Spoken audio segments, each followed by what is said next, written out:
The royal ship shuddered as another blast struck its shields. Princess Luna gripped her command chair tightly, her crystalline skin reflecting the red emergency lights that flooded the bridge. Blood trickled from a cut on her forehead, its deep blue color stark against her translucent features. "Your Highness, the shields are at 15%. The last remaining crew member, Officer Bright, called out from his station. His voice trembled as he worked frantically at the controls. "We cannot take another direct hit." Luna knew they were right. The coup had caught them completely off guard. What was supposed to be a routine inspection of the outer colonies had turned into a desperate fight for survival. Her uncle, Lord Stone, had finally made his move for the throne, and he had chosen his moment perfectly. The ship rocked again as their pursuers landed another glancing blow. Warning signals blared throughout the vessel, their harsh tones echoing through the empty corridors where loyal crew members had once stood. Now they were gone, either dead or trapped in emergency stasis after the first surprise attack. "Plot a course away from Imperial space," Luna commanded, her voice steady despite her fear. Years of royal training helped her maintain her composure, even as her world fell apart around her. "We need to break free of their tracking range." Officer Bright's hands flew over the controls. "Your Highness, the only open vector leads into the forbidden zones. The nearest system is Earth space." He hesitated, knowing what that meant. The humans were strictly off-limits according to Imperial law, their civilization deemed too unpredictable and dangerous to contact. Another hit rocked the ship. The lights flickered, and several control panels exploded in a shower of sparks. Luna was thrown from her chair, landing hard on the crystalline floor. She pulled herself up, making a quick decision that would change not only her fate but the future of two civilizations. "Take us in," she ordered. "Better the humans than my uncle's executioners." The ship turned sharply, its engines straining as Officer Bright pushed them to maximum speed. Behind them, 3 sleek Imperial hunters followed, their weapons charging for another barrage. The stars blurred as they accelerated, pushing deep into the forbidden zone. Then disaster struck. A direct hit to their engine core sent cascading failures through the ship's systems. The bridge went dark, emergency power barely maintaining life support. Officer Bright's console erupted in flames, and Luna watched in horror as her last loyal crew member slumped over his station, unconscious or worse. She rushed to his side, checking for signs of life. He was breathing, but barely. With trembling hands, she activated his emergency stasis field, watching as the crystalline energy encased him in a protective cocoon. At least he would have a chance to survive. Luna returned to the main console, her royal training including enough emergency protocols to operate the basic systems. The pursuing ships had stopped firing, probably thinking them dead in space, but she knew better. Her uncle would want proof of her death. They would board soon. The emergency scanner showed her something unexpected, a small solar system, just within range. Earth space, primitive by Imperial standards, but her only hope. With the last reserves of power, she activated the emergency beacon, broadcasting on all frequencies. She hesitated, then continued, "This is a distress call to any ships in range. Our vessel is critically damaged. One survivor in need of immediate assistance. Please respond." It was forbidden. Contact with humans broke a dozen Imperial laws. But as she looked at the approaching Imperial ships on her scanner, Luna knew she had no choice. Better to die trying something new than suffer whatever fate her uncle had planned. The last of the power cells failed, leaving her in darkness. Luna sat in her command chair, watching the stars through the forward viewport. Her crystalline hands glowed faintly in the darkness, a reminder of how alien she would appear to any humans who answered her call. "Please," she whispered to the void, "let someone find me." In the distance, the Imperial ships drew closer, their lights growing brighter against the starlit backdrop of space. James Reeve floated in the cockpit of his salvage ship, Star Runner, his boots propped up on the control panel as he finished his coffee. 10 years after leaving Earth's special forces, he had found peace in the quiet life of a space salvager. The small ship might not have been much, but it was home. The radar's sudden beeping jolted him from his relaxed state. James straightened in his chair, setting aside his coffee mug in the zero-gravity cup holder. His eyes narrowed at the emergency signal flashing on his screen. "That's odd," he muttered, tapping the display. The distress call used no known human frequencies. After 15 years in space, first as a soldier and then as a salvager, he had never seen anything quite like it. The ship's computer translated the signal's basic message: "One survivor, critical damage, urgent help needed." But the energy signature was like nothing in his database. James ran his hand through his short gray hair, weighing his options. Earth Space Command had strict rules about unknown contacts. Standard procedure was to report and avoid.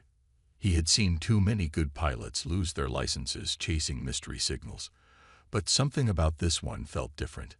James checked his tactical display. He was the only ship within range. If someone really needed help out there.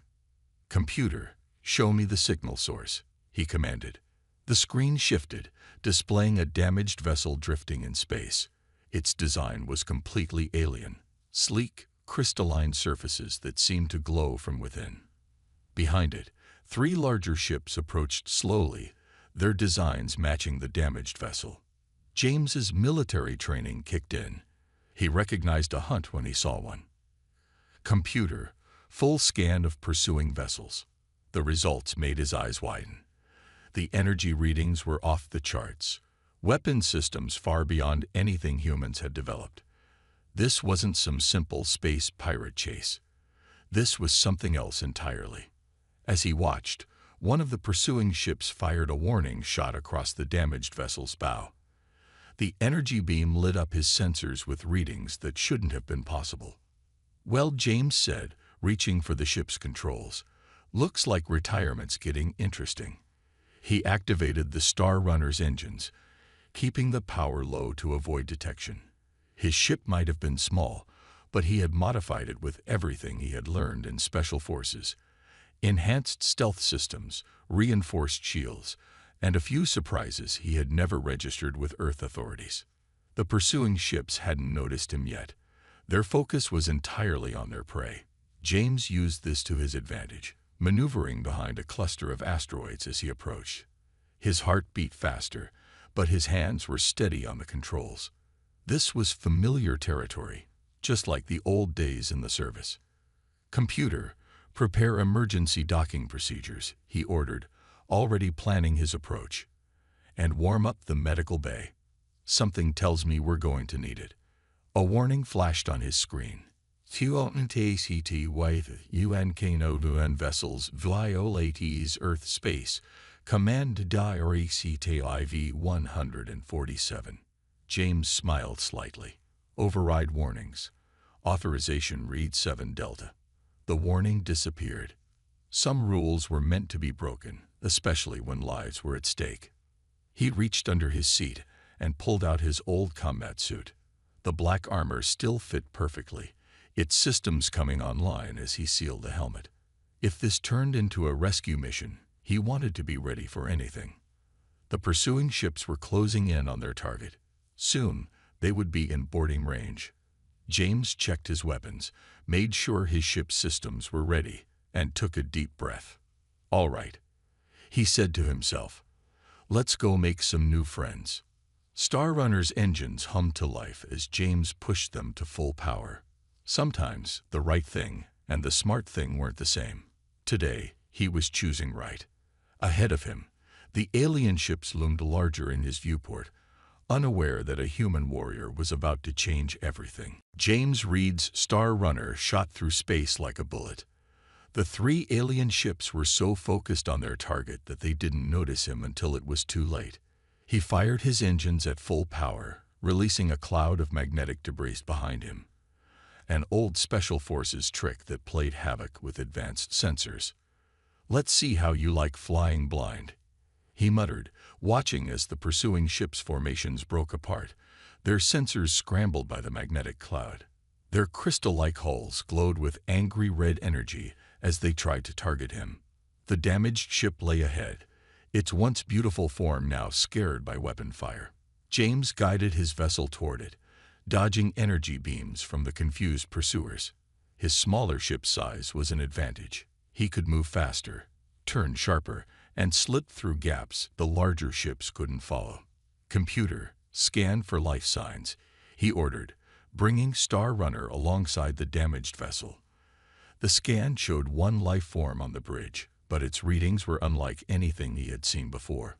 A blast from one of the pursuing ships rocked his ship. James gritted his teeth, activating his emergency shields. "Computer, begin docking sequence, and give me ship-to-ship communications." He took a deep breath and spoke clearly. "Damaged vessel, this is James Reed of the Star Runner. I'm here to help. Prepare for emergency docking." The response came in strange, musical tones that his computer quickly translated. "Warning, unknown being. Our systems are failing. Cannot guarantee safe docking." "Trust me," James replied, guiding his ship into position. "I've done this before." The docking wasn't pretty. With both ships damaged and under fire, James had to manually override the safety protocols. The magnetic clamps engaged with a harsh clang that echoed through his hull. Warning lights flashed across his console as the emergency airlock sealed between the two ships. James checked his combat suit's seals one last time. "Computer, maintain evasive maneuvers. Authorization read 7 Delta." The Star Runner's automated systems would keep them moving, making them harder to hit. He moved quickly through his ship to the emergency airlock. The door opened with a hiss of pressurized air, revealing the twisted metal corridor connecting to the alien vessel. Through the transparent sections, he could see the crystalline architecture of the other ship, beautiful despite the damage. Another hit rocked both ships. James stumbled but kept moving forward. The alien ship's airlock was sealed, but his suit's enhanced strength made short work of the manual override. The door slid open, revealing a corridor lit by faint, pulsing crystals. "Hello," he called out, his suit translating his words. "I'm here to help." He found the bridge quickly, following the emergency lighting. What he saw there made him stop in his tracks. A figure sat in the command chair, unlike any alien he had imagined. She appeared to be made of living crystal, her form elegant and almost human-like, but with skin that caught and reflected light like diamonds. She was injured. Blue liquid that must have been blood trickled from a wound on her forehead. "Stay back," she warned, holding what looked like a weapon. Despite her injury, her voice was steady. James raised his hand slowly. "I'm here to help," he repeated. "Those ships out there, they're still coming. We need to leave now." Another blast rocked the ship. The alien woman, clearly some kind of royalty based on her bearing, nearly fell. James moved quickly, catching her before she hit the deck. To his surprise, she felt warm to the touch, despite her crystalline appearance. "There's no time," he said urgently. "My ship is ready. We can save one other person from stasis, but we have to go now." She looked at him, her crystal eyes seeming to pierce right through his helmet's visor. Then she nodded, lowering her weapon. "Officer Bright," she said, pointing to a crystalline cocoon near the destroyed control panel. "We cannot leave him." James nodded. "I'll carry him. Can you walk?" "I am Princess Luna of the Crystal Empire," she said, standing despite her obvious pain. "I can walk." Together, they moved quickly through the failing ship, James carrying the stasis pod while Luna limped beside him. Behind them, the pursuing ships were closing in again, their weapons charging for what would surely be a killing blow. The race back to Star Runner had begun. Star Runner's medical bay hummed quietly as James treated Luna's wounds. The princess sat still on the examination table, watching with fascination as he used the ship's basic medical scanner to check her injuries. Officer Bright's stasis pod rested safely in the corner, its crystal surface pulsing with a steady blue light. "Your technology," Luna said, wincing slightly as James cleaned the cut on her forehead. "It's different from what we were taught about humans. We thought your species was primitive." James smiled as he applied the healing gel. "We get that a lot. Humans might not have crystal ships or energy weapons, but we're pretty good at making do with what we have." He checked the scanner again. "Your body structure is amazing. The crystal isn't just your skin, it's part of you." Luna nodded, her crystalline features catching the light. "My people evolved from crystal formations that gained consciousness. We learned to move, to think, to feel." She paused, studying James's face. "You're not afraid of me." "Should I be?" James asked, putting away the medical supplies. "You're not the strangest thing I've seen in space, though you might be the most interesting." A small smile crossed Luna's face, but it quickly faded. "My uncle, Lord Stone, he planned this coup for years. I never saw it coming. So many loyal people died protecting me." She looked at Officer Bright's stasis pod. "And now I'm here, breaking our most sacred law by making contact with humans." James pulled up a chair and sat across from her. "Tell me about it. What's happening in your empire?" Luna's story poured out. She told him about the Crystal Empire's rigid social structure, about how her uncle had always opposed her father's plans for reforms. Lord Stone believed in isolation and strength through purity. The idea of opening relations with other species, especially humans, had driven him to act. "The coup wasn't just about power," Luna explained. "It was about stopping change. My father disappeared 3 days ago. My uncle's forces struck soon after." Her crystal hands clenched. "I was touring the outer colonies. They thought I would be an easy target." James listened carefully, his military mind already analyzing the situation. "Your uncle underestimated you. And from what I saw of those ships, he underestimated humans too." "How did you do it?" Luna asked. "Your ship is smaller, less advanced, yet you evaded their best hunters." "Human ingenuity," James said with a slight grin. "We're good at improvising. Those magnetic particles I released, originally designed for cleaning space debris, works pretty well against fancy sensors too." Luna stood up, walking to the medical bay's window. Stars streaked by as Star Runner continued its evasive course. "All my life, I was taught that humans were dangerous because they were unpredictable. Now I see that's your strength." James joined her at the window. "Being predictable makes you easy to beat. Sometimes the best move is the one nobody expects." Luna turned to face him. Up close, James could see the complex patterns within her crystal form, like countless stars suspended in clear space. "Will you help me?" she asked. "I have no right to ask, but I need to get back. My people need me." Going up against an empire with just one small ship, James pretended to think about it.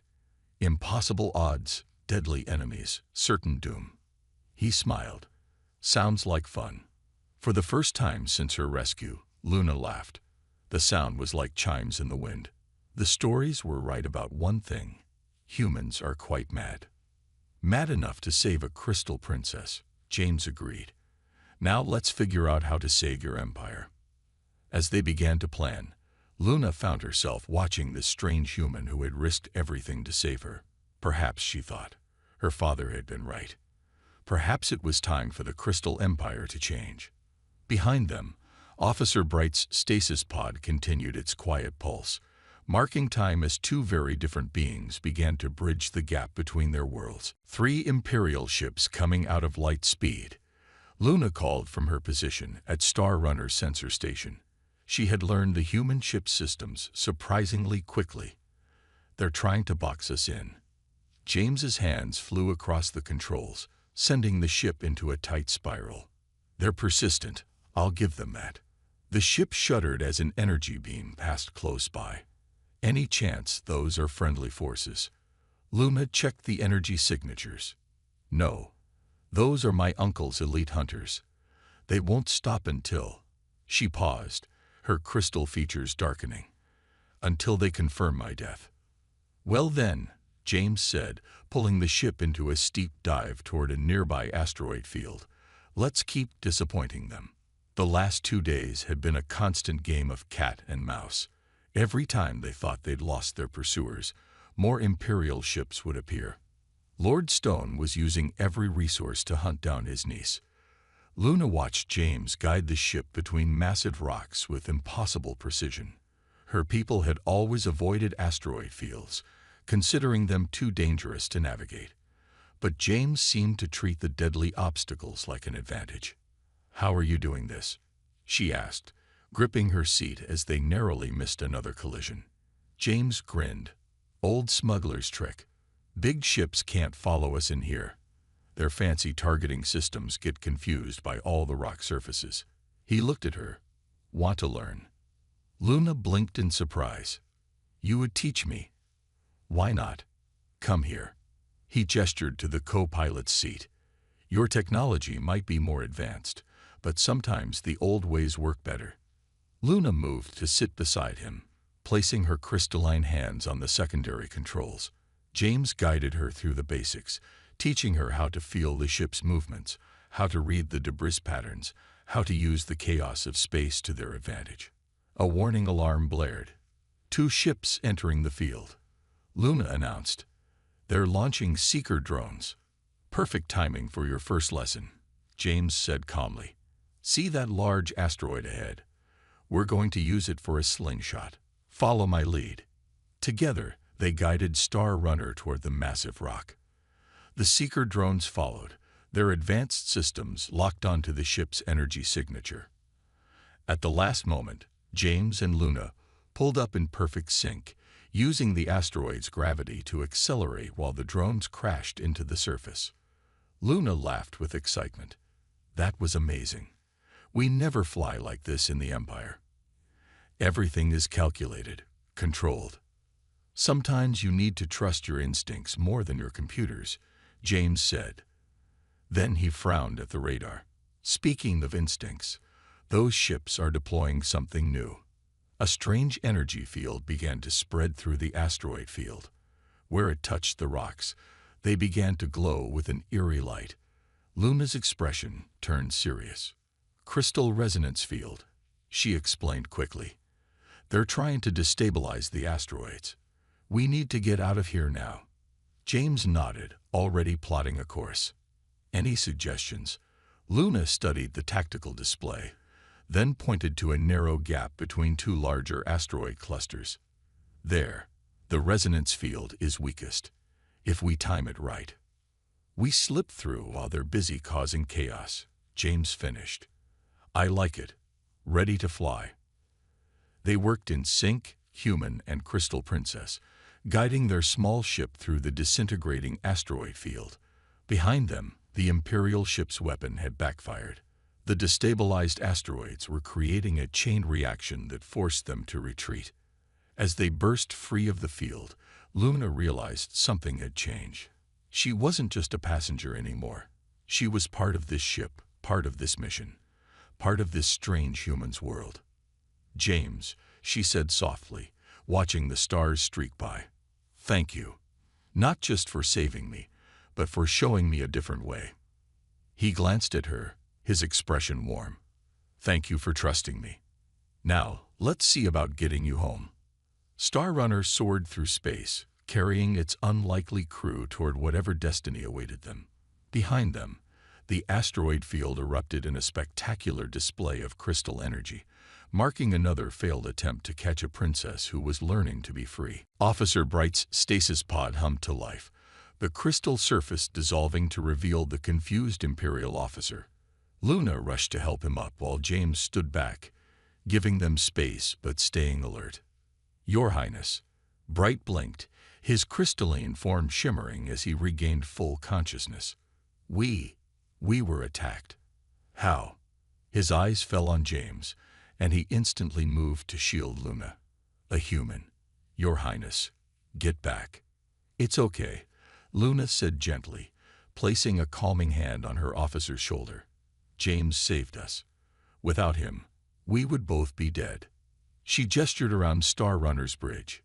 "He's been protecting us for days." Bright looked uncertain, years of Imperial training warring with the reality before him. Finally, he bowed slightly to James. Then, I owe you my life, human. James nodded. Just doing what's right. But now that you're awake, we could use your help. He activated the tactical display, showing a map of Crystal Empire space. Luna's been receiving coded messages from loyal forces. They're gathering to fight back against Lord Stone. Bright studied the display, his military training taking over. These are emergency frequencies we established years ago. Your father's contingency plan, Your Highness. He never trusted Lord Stone. Luna's expression hardened. My father knew. He tried to prepare us, and I didn't see it. She turned to James. The loyal forces are gathering here, in the Outer Rim. It's our best chance to strike back. James zoomed in on the location. Heavy Imperial presence. Your uncle's not taking any chances.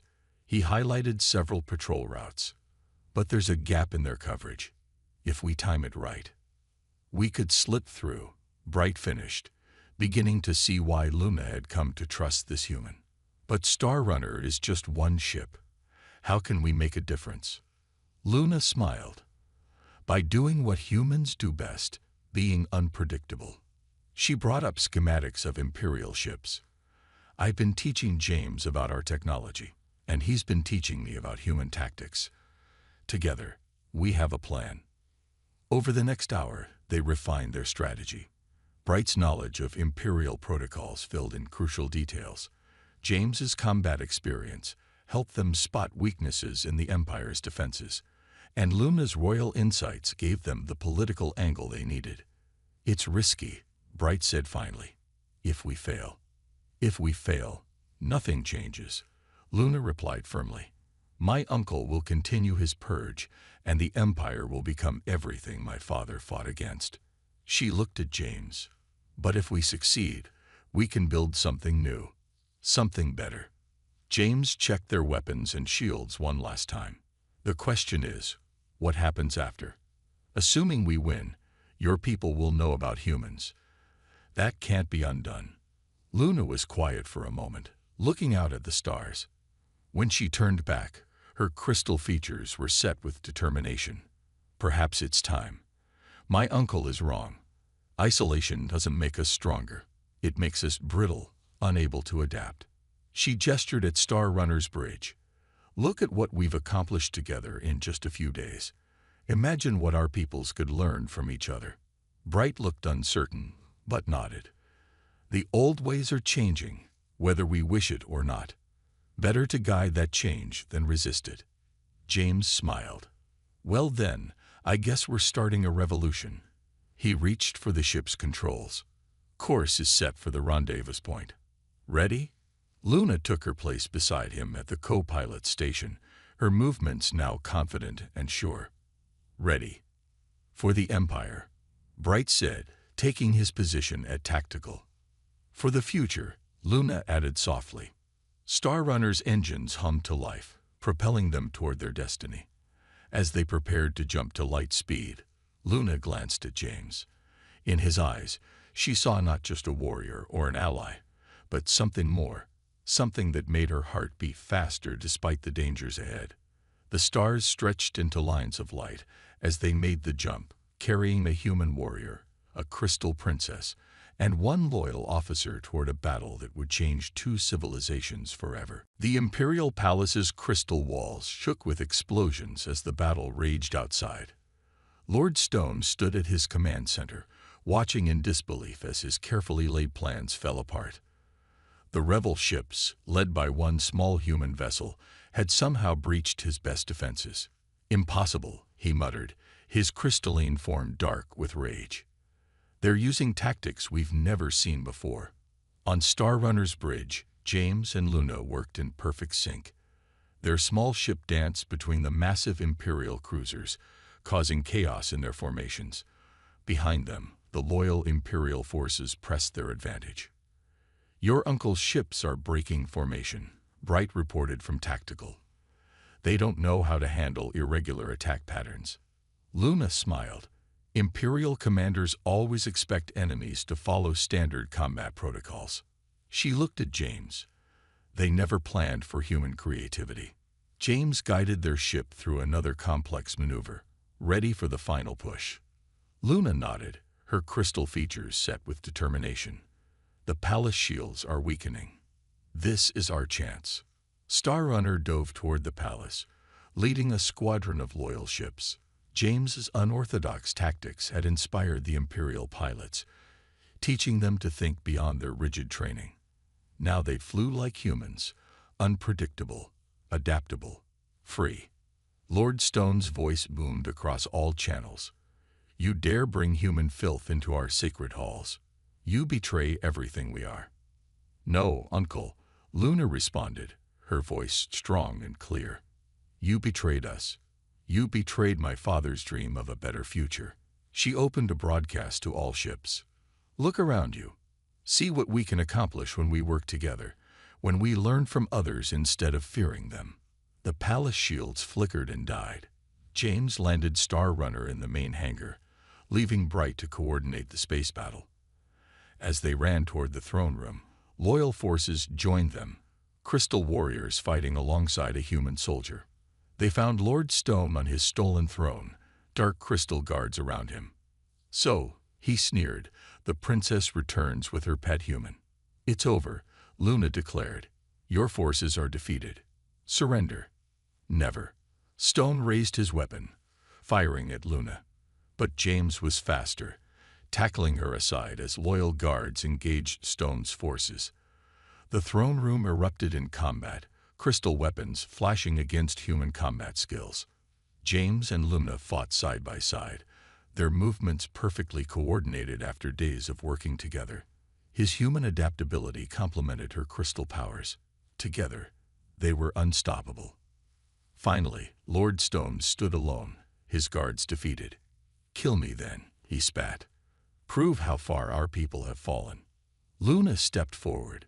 No, you'll face justice properly. Our people will see the truth about your coup, about my father's disappearance, about everything.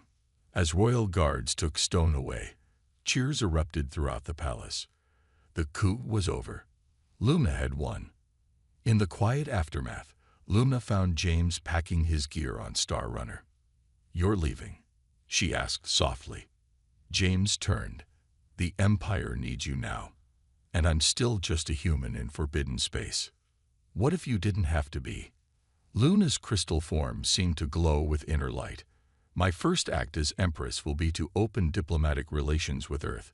We need an ambassador, someone who understands both worlds. James smiled. An ex-soldier turned salvage pilot as ambassador. No, Luna stepped closer. A hero who saved their princess. A bridge between our peoples. She took his hand. Someone I've grown to care for deeply.